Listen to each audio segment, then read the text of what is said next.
అగాగు ఎవరు? సౌలు కాలంలో దేవుడు అప్పచెప్పిండు కదా, మీరు పోయి మొత్తం చంపేసేయని. కొంతమందిని చంపి శ్రేష్టమైనది తెచ్చుకున్నాడు ఇతను. తర్వాత అమాలీకు రాజును పట్టుకొని వస్తాడు, ప్రాణంతో పట్టుకొని వస్తాడు, చంపకుండా.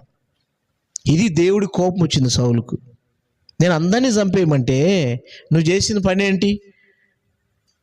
ఆ ఎడ్లు శబ్దాలేంటి, గొర్రెలు శబ్దాలేంటి, ఇంకా శబ్దం వినబడుతుంది వాళ్ళది. అందరినీ చంపేయమంటే ఇంకా వారు మిగిలినరు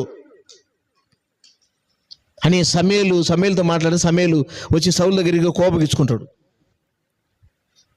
అప్పుడు సమూయేలే సౌలు చేతిలో ఉన్న కత్తి తీసుకొని ఆ అగాగును చంపి పడేస్తాడు, నరికి పడేస్తాడు. ఈ అగాగు కుమారులు తప్పించుకున్నారు. అప్పుడు